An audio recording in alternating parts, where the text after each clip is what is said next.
right now, we're going to talk about geometric sequence.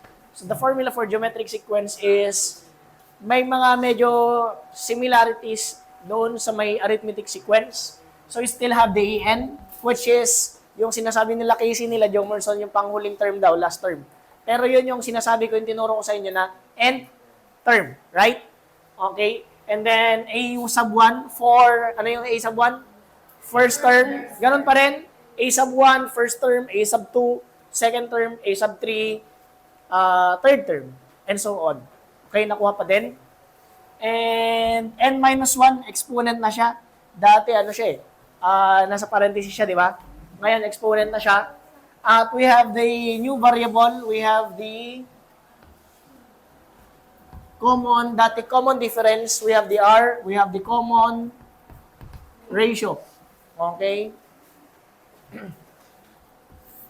Okay. So ngayon, pansinin nyo to, I want you to observe this sequence, extend natin. I want you to observe this sequence, 2, 4, 8,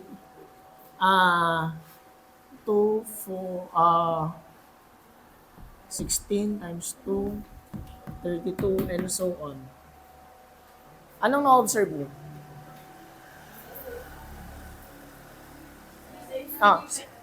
Jomerson. Tina times sa 2. Ganon din. Ganon din. Dati, ang ginagawa natin, we are adding. Tama ba? In the arithmetic sequence, mapapansin nyo, 2, 4, 6, 8, 10, 12. This is arithmetic sequence. Why? Kasi nagpa-plus tayo ng 2.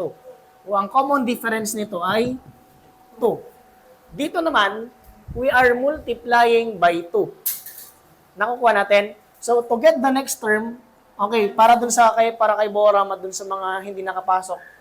During these past few weeks, okay, so meron tayong first term, we have the A1. Tama ba?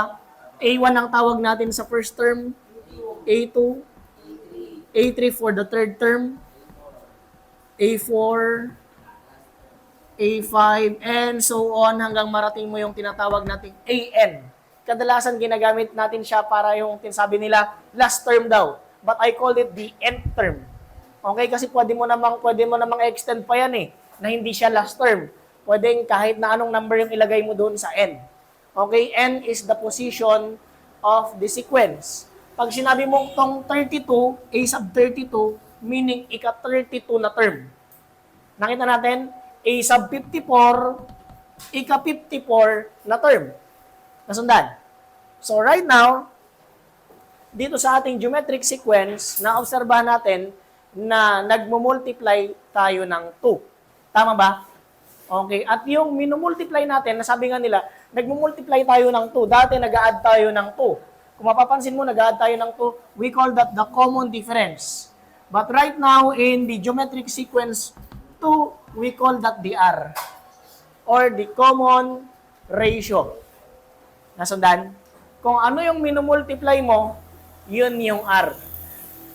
Gets? At yung common ratio, dahil nga sinabing common, pare-pareha siya sa lahat ng pagitan. Let's say, for example, 16 and 32 matic, 2 agad ang common ratio nila.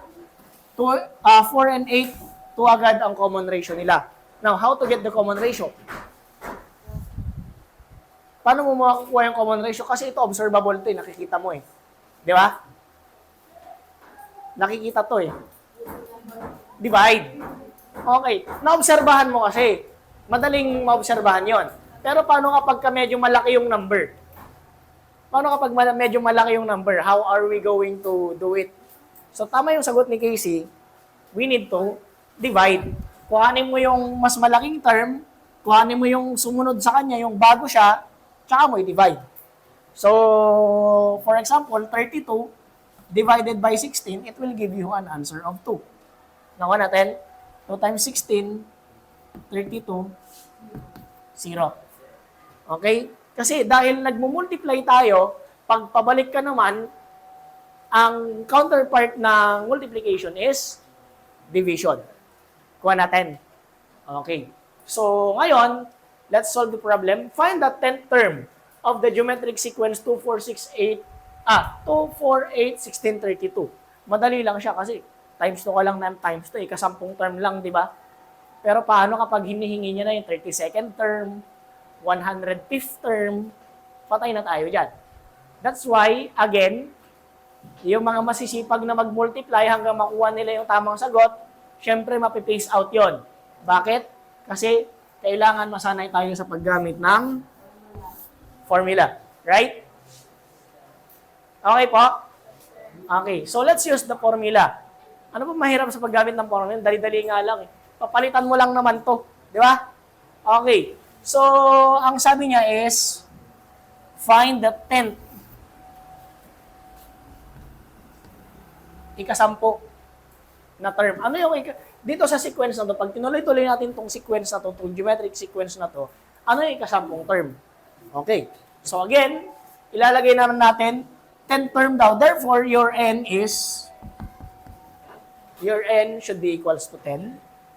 Okay. A sub 1, nakita mo naman yung first term is 2. Okay. Ang common ratio, nakita mo ay 2 ulit. What else? Okay, the only thing that we need to find is the A sub 10. We do not know that yet. Tama? Okay. So yung AN mo, yung N mo ay 10. So papalitan mo itong...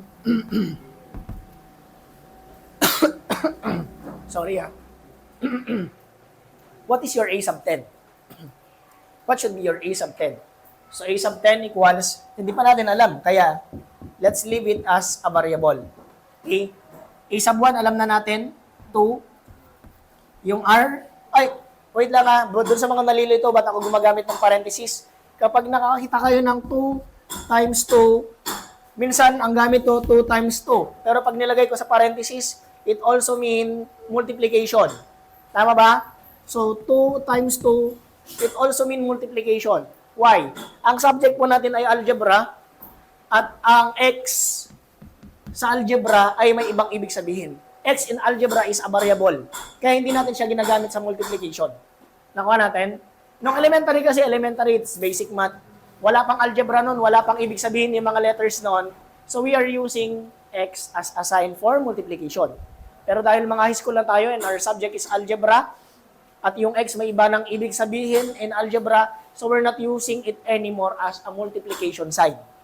Rather, it is already a variable in algebra. Okay? So, hindi ko na ginagamit to.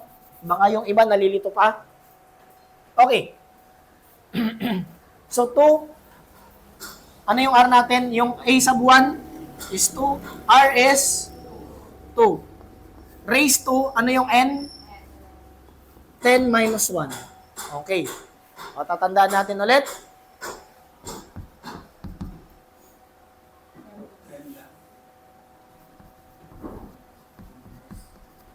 Okay.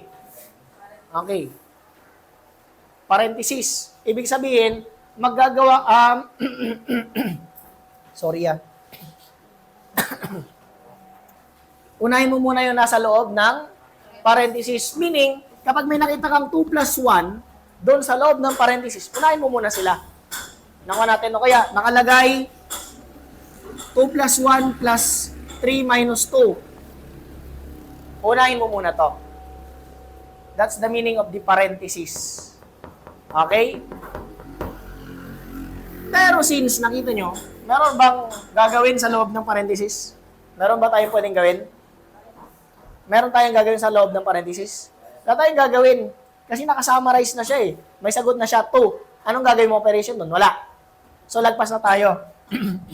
Exponent na tayo. Okay? Kuha natin. Hindi kayo nalilito doon na nag-proceed na tayo sa exponent. Kasi nakakita kayong parenthesis, baka iniisip nyo, parenthesis muna, baka iniisip nyo 2 times 2 muna. Hindi magkaiba yon. Kasi nasa magkaiba na yan, ito at saka ito. Ang pwede lang natin galawin yung magkakasama sa loob ng parenthesis pag sinabi natin parenthesis. Okay? Pero since wala naman silang kasama sa loob ng parenthesis, then we proceed to the next letter, which is E. Anong ibig sabihin ng E? Exponent. Okay? Baka nalimutan nyo na. Parenthesis. Ewan kung tama yung spelling ko. Exponent. Okay? Siyempre yung MDAS na yan, multiplication, division, addition, subtraction. Okay? So, done? Okay. O, balik tayo dito.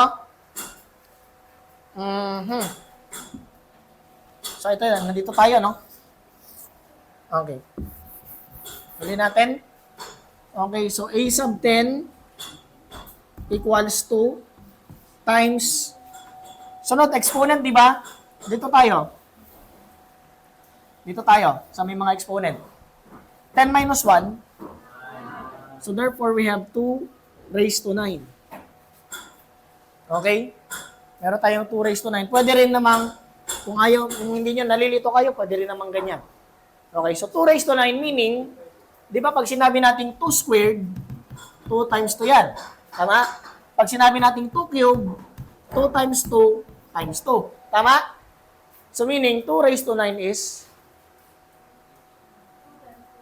yes, hanggang 9 na 2. Nakuha natin? So 2 raised to 9 is 1, 2, 3, 4, 5, 6, 7, 8, 9. 1, 2, 3, 4, 5, 6, 7, 8, 9. Kuha natin. Nasundan? Okay. That's why, paano ang technique dyan? Paano ba? Sa akin kasi sinasaulo lang yan. 2 times 2, 4, times 2, 8, 16, 32, 64, 128, 256, 512. Parang sa memory card lang yan, hindi nyo sa ulo yung memory card. Oh, unang lumabas, 2 gig. Sumunod, 4 gig. Di ba? Sunod sa 4 gig, 8 gig muna. Di ba? Sunod sa 8 gig, 16 na. Tama? Aware kayo doon? Di ba? Nung umuso yung cellphone na 16 gig lang, sumunod sa 16, 32. Naging 32 gig. Sunod sa 32, 64. O 128. O 256. Tama ba? Sunod sa 128, 256. Tama? Sunod sa 256, 512. Yun yung uso ngayon. Di ba? Sa akin, ano lang 128 pa lang yung akin Pero pwede siyang lagyan ng 1 terabyte. Di ba? Okay, kaya pinag-ipon mas 6,000 yata yung 1 terabyte. Mahal. Okay. Kasundan? O hindi ko sinasabing may kinalaman to sa memory card Mas nagamit ko lang siya para sa uluhin yung sa 2. Pero pag sa 3 times 3 na, syempre iba na yun. Nakuha natin? So sa ginagamit ko, yung technique doon. So 2 times 2, 4, 8, 16, 32, 64, 128, 256, 512. Kasi yung sa memory card, yan yung ginamit nilang, ewan ko, sa binary yata kasi yun. Kaya ganyan yung pattern ng mga memory card. Okay, wala ka makikita na memory card na 10 gig. Wala ka makikita ganon. Wala ka makikita memory card na 11 gig. Di ba? Kasi bytos sila. Hindi ko alam bakit ganon. Okay? Okay. Okay na? Okay, let's proceed. So, therefore, 2 raised to 9 is 512. Tama? Okay. So, A10 equals 2 times 512. Nakuha natin, class. Okay pa ba ang lahat? Nasundan naman, naintindihan naman? Okay. 512, madali na to. 512 times 2, 4, 2, 10. Okay. So, A sub 10, pinakadulo mo ay 10, 24. Final answer. Di ba hinahanap A sub 10 lang naman? Sabi niya, find the 10th term. Meaning, we're looking for A sub 10. Okay? Nasundan ka sa niya? Sama ng tingin mo sa akin. Okay. Pinahirapan na naman kami, Sir Butalon. Sabi niya ganun. Okay, anyway.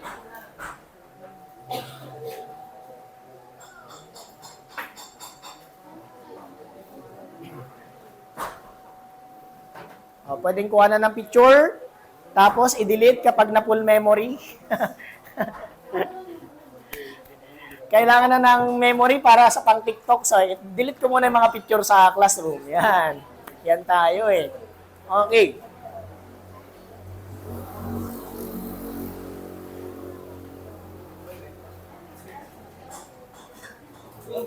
Mhm. Oy, October pa lang, ay September pa lang. Tsaka na yan, January na. Anyway. Okay, okay. Nasundan? Class nasundan? Madali? Sakto lang. Isa pa. Siyempre, may number 1, may number 2 at number 3 pa tayo eh. Okay, let's proceed. Okay. Find R, listen na. Find R in a geometric sequence is if the first term is 3 and the 8th term is 384. Ano nga daw ulit? Sabi niya, find R in a geometric sequence if the first term is 3 and the 8th term is 384. Ano hinahanap dito? Kanina ang hinahanap dito ay AN or A sub 10. Okay, ang hinahanap naman ngayon dito ay, if we have the formula, A sub 1, R, N minus 1. Ba't ba kayo na-intimidate kapag ang exponent natin ay may operation na? Papalitan, ha? Parang? Nakakalito. Totoo yung exponent, kung ano yung n, edi maminusan mo lang yun ng 1. Kunyari, ang n mo ay 10, minusan mo ng 1, edi 9 na siya. Kuha natin, ang n mo ay 20, minusan mo ng 1, edi 19 na siya. Di ba? Malupit pa dyan kapag may fraction na exponent, di ba? Sir, dali mo sa hospital, sir. Yeah. Hihimatayin na. Di ba? Pero sa totoo lang, papalitan mo lang naman yung letter, yung variable. Right? Sundan po? Okay, let's proceed. O, find R. So meaning, hindi na ito yung hinahanap. Hindi ito, kundi common ratio ulit. Okay, common ratio. Okay, now, bago tayo mag-proceed, ilista muna natin yung mga yung mga variable. We have AN, A sub 1, R, N. Okay, sabi niya, find R in a geometric sequence if the first term, sayan nyo di ba? If the first term is 3, so A1, nakakasunod naman. First term ay A1, 3, and the 8th term is 384, meaning yung N mo ay 8. So A sub 8 na ito. Pang-8 daw eh. So A sub 8 is 384. Okay. Bago kayo mag-proceed, check nyo muna. Isa na lang ba yung nawawala? Kasi kapag check, meron ka ng available na yung data mo doon sa tatlo or doon sa iba, kahit ilang variable pa yan, masosolve mo yan basta isa lang yung nawawala. Kapag dalawa yung nawawala, hindi mo masosolve yan. Kuha natin, may mga special technique na doon. Mahirap na yon. Kuha. Pero hanggat isa pa lang yung nawawala, madali lang yan. Kapag isa na lang yung nawawala, then you can proceed. Nakuha natin? Pwede ka na mag-proceed. Okay, let's proceed. Aha. Line mo lang yung formula. Nakikita nyo ba? Okay, so we have A sub 8 equals A sub 1 R N minus 1. A sub 8 is 384.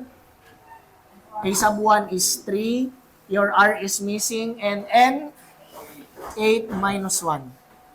Okay? So 8 minus 1 in short, 7. Oh, ano mahirap dun? Diba? So 384 equals 3. R still there? Raised to 7. O, yan na. Diba? Okay. So para makuha mo, maiwan lang si R raised to 7 doon, always remember na yung pagitan ng 3 at R is a multiplication.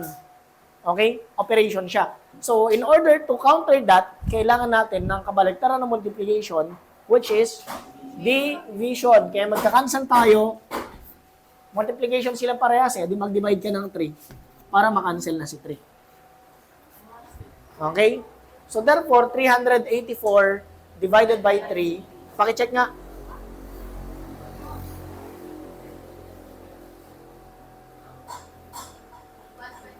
$128. So therefore, R raised to 7 is 128. But we're not looking for r raised to 7. We are looking for r raised to 1 or r. Tama? So, kung ang ito ay exponent, anong kabaligtaran ng exponent para makancel mo si 7? Anong kabaligtaran ng exponent para makancel mo si 7?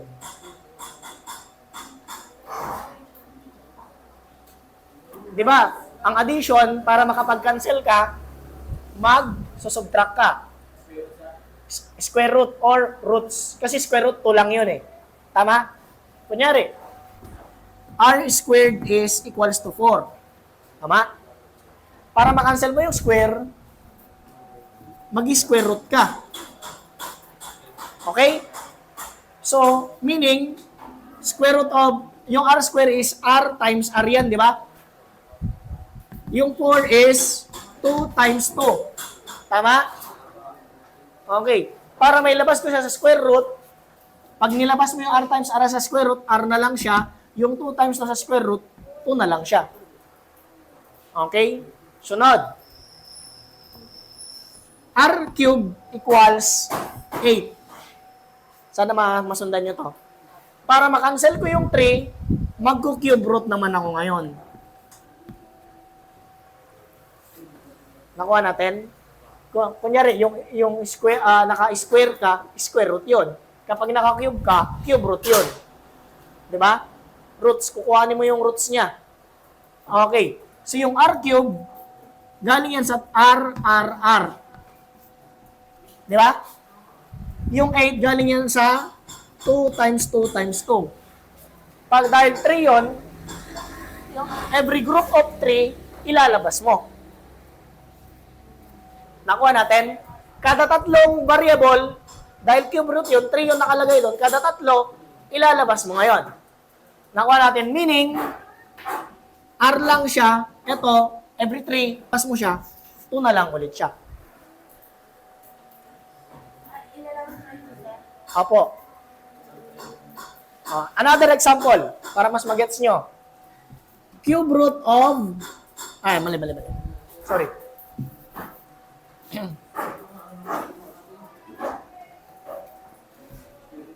R6 equals 64. Tama ba? O R6 equals 64. Ay, makinig na. Ito na, malapit na tayo dun sa sagot natin. R6 equals 64. Okay, paano gagawin natin dyan? Kunyari, mag-cube root ako. Di ba mag-cube root ako? Okay. Therefore, ang sabi ng cube root, every group of 3. Nako natin.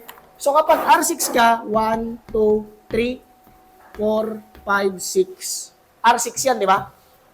Naka-cube root ka. Yung 64, 2 times 2 times 2, 2 times 2 times 2. Tama? O, 64 to. 2 times 2 times 2, 8. Times 8, 64. 8 times 8, 64. Right? So, therefore, every group of 3, cube root ka kasi. Nakuha natin, every group of 3, ilalabas mo siya. So, ito, magiging R na lang yan. Ito, magiging R na lang yan. Nakuha natin? Kasi kada tatlo eh. Nakuha natin? Ito naman, kada tatlo ulit na to, 2 na lang siya. Kada tatlong to, 2 na lang siya. So therefore, r times r is r squared equals 2 times 2 is 4. In which, kung ano yung nandito, depende yan. Basta lumabas siyang 64. Nakuha natin? So therefore, ito, madali na lang i-simplify ito. Square root mo yan, meaning, square root of r times r, every group of 2, at saka 2 times 2. Square root of 4.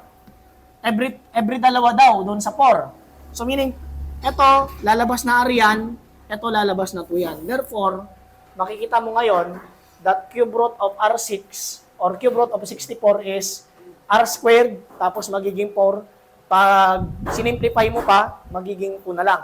So ngayon, balik tayo dito. Parang di na yata nakikita yun sa video. Anyway,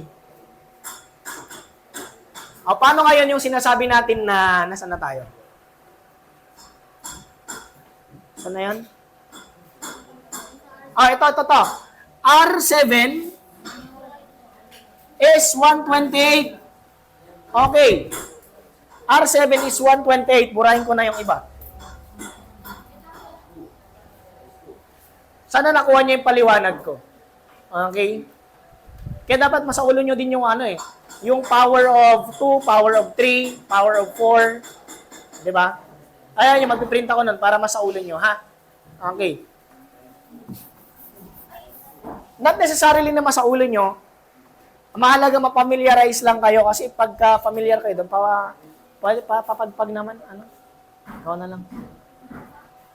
Totoo lang, hindi nyo kailangan sa ulo. Ito, hindi ko din naman sa ulo to. I'm just familiar.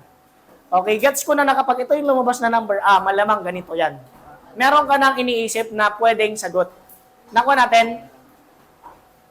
Nasundan? You don't have to memorize it. Katulad nung ginagawa ko sa grade 8, pinapamemorize ko sa kanila yung multiplication table. Pero ang goal ko doon, I just want them to be familiarized with the multiplication table kasi grade 8 na sila, problema. Baka mamaya dito may hindi pa nakakasaulo, Kultungan ko kayo. Tapusin muna natin to. Okay.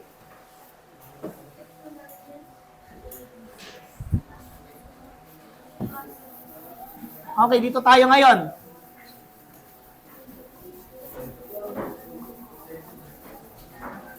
Okay.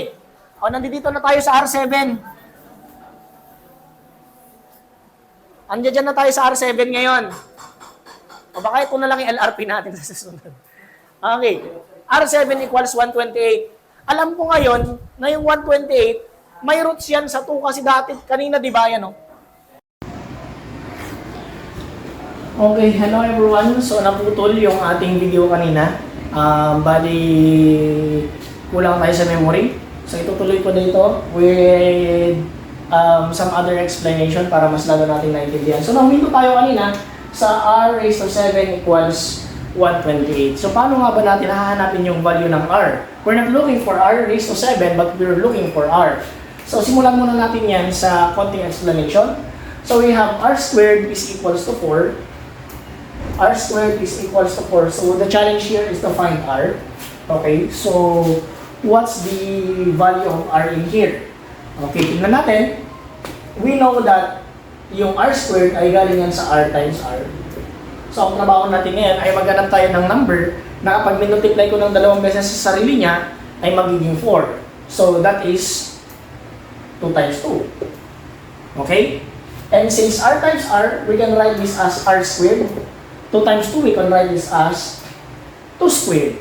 Kasi di ba may exponent yan na dalawang 1. Pag minultiply ko sila, same base, kukopiyahin ko lang, parang sa letters lang, pag parehas na x, kukopiyahin mo lang yung x, ipag-add mo yung exponent nila. So in this case, number naman siya, meron tayong number 2. Okay, so kukopiyahin lang natin yung number 2, tapos i-add natin yung exponent, 2 raised to 2. Ngayon, meron na tayong r squared is equals to 2 raised to 2 or parehas lang ng 4 yun.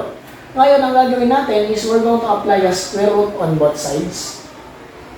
Kapag pag sinabi natin square root, ganyan lang siya. Pag sinabi natin square root, ganyan. Okay, pag cube root, 3. Bakit hindi nilalagay yung 2 dyan? Actually, may 2 talaga dyan. Hindi lang nilalagay kasi matik na yon, obvious na yan, kapag nilagay mo yan, dapat may 2 na yan. Dapat naiintindihan mo na ang index niyan or yung number na nilalagay dito ay 2 na dahil 2 na yan. Kasi wala namang ganyan na may 1. Wala pa kasing ganon. Okay? So, let's proceed. So, dahil lagay natin ng index na lang. Okay, para mas maintindihan ng lahat. Since naglagay tayo ng square root, kakancel na natin yung square root pati yung square.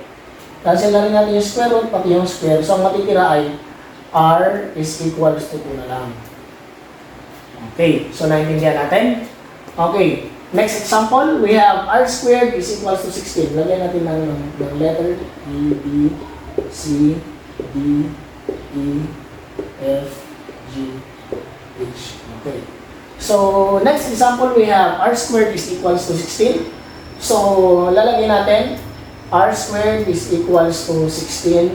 R squared came from r times r. So ano naman yung 16? Galing yan sa dalawang number. Pag minultiply ko sa sarili niya, magiging 16. And that is 4 times 4. Okay, 4 times 4, or I can rewrite this as r times r is r squared equals 4 squared. Okay, so para makancel yung square root, ang gagawin natin, para makancel yung square, ang gagawin natin, maglalagay tayo ng square root. Square root. Square root on both sides, para makancel yung square, meron na tayong r is then equals to 4. Okay, so therefore, dito, r is equals to 2. Dito, r is equals to 4. Okay, next.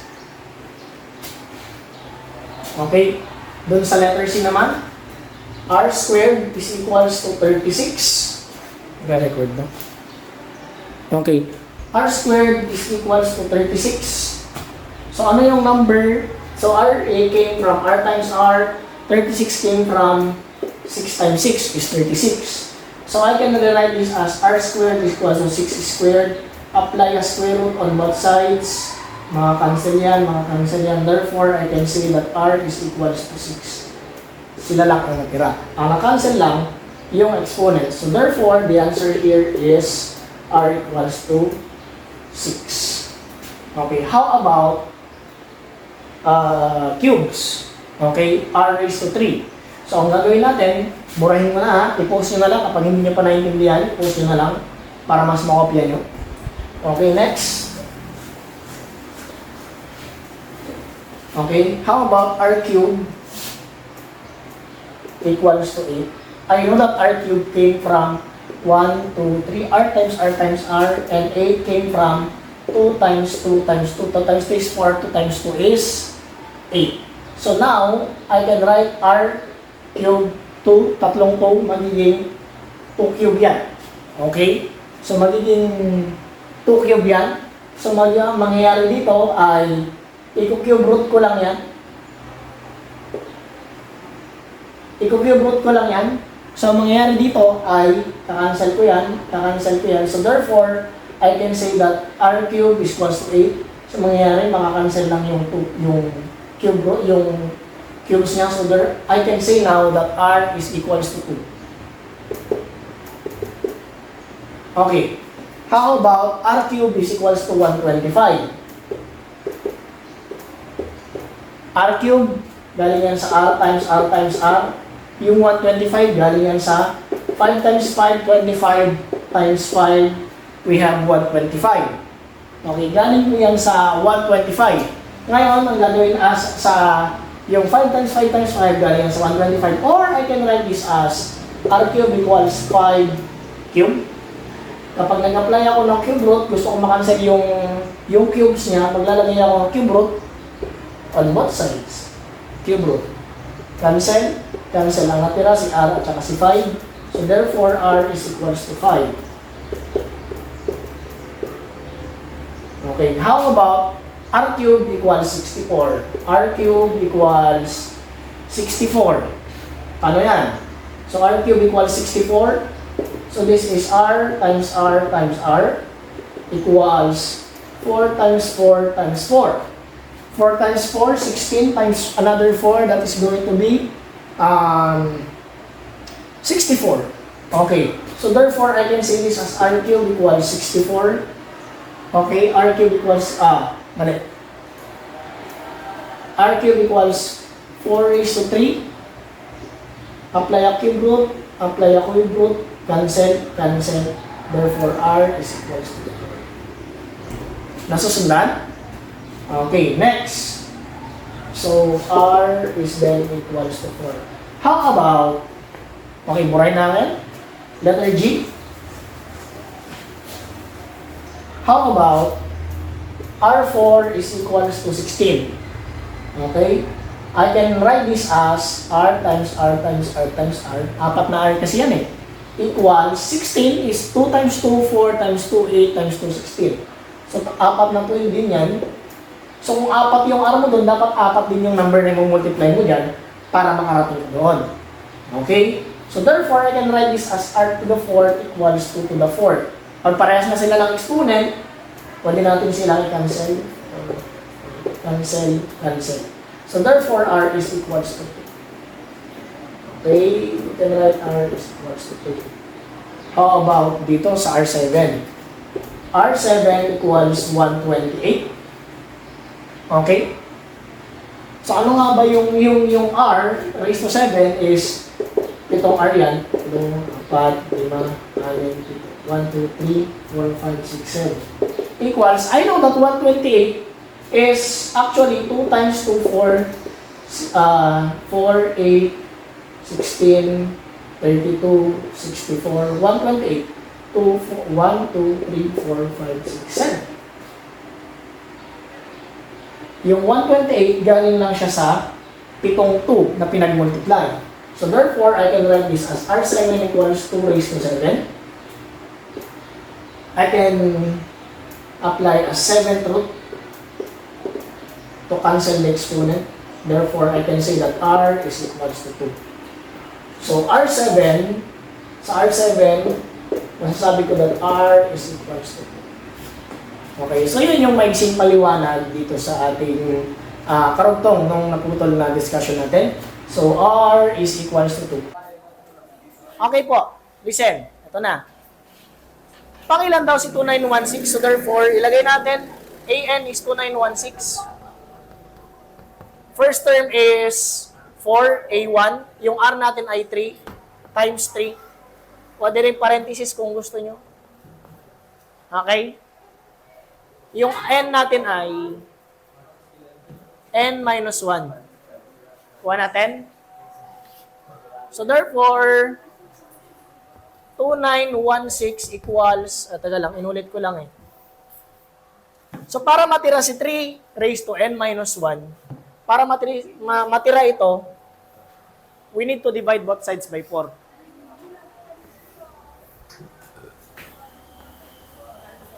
Parang answer si 4. Nakuha? Sundan? Okay, next. So matitira 2916 divided by 4. 729 equals 3 raised to N minus 1. Okay. Equals 3 raised to N minus 1. Ngayon, problema na natin to. Ilang 3 yung imumultiply ko? 3 times 3? 9. Ito, 81 na to, di ba? Dalawang 3 pa ulit. 81 times 9. Pakicheck nga daw.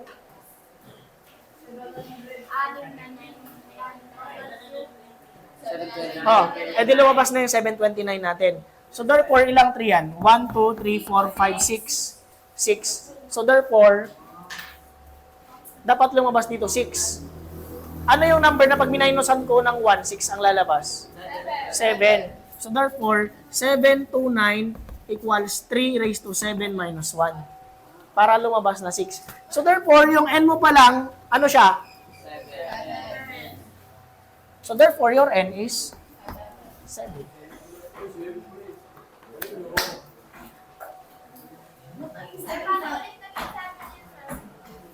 1, 2, 3, 4, 5, 6. 6 lang siya, di ba? Dapat lumabas dyan na pag 7 minus 1, magiging 6 siya. Nakuha natin? Gets natin? 6 na 6, magiging 729.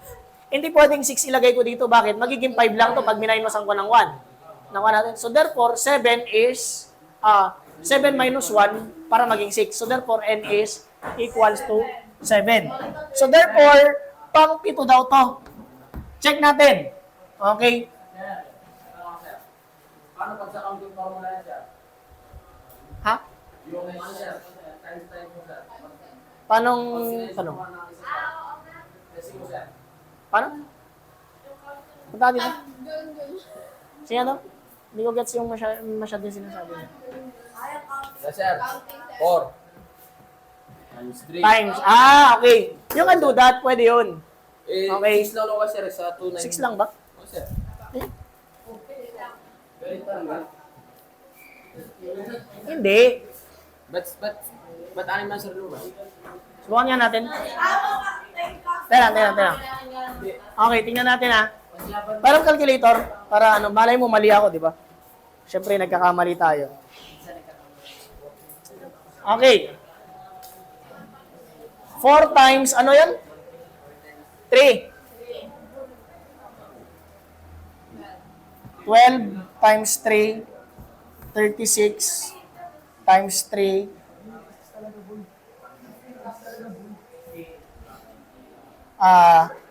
108 times 3, 324, kaya lang, times 3, 972 times 3, 2916. 1, 2, 3, 4, 5, 6. 7.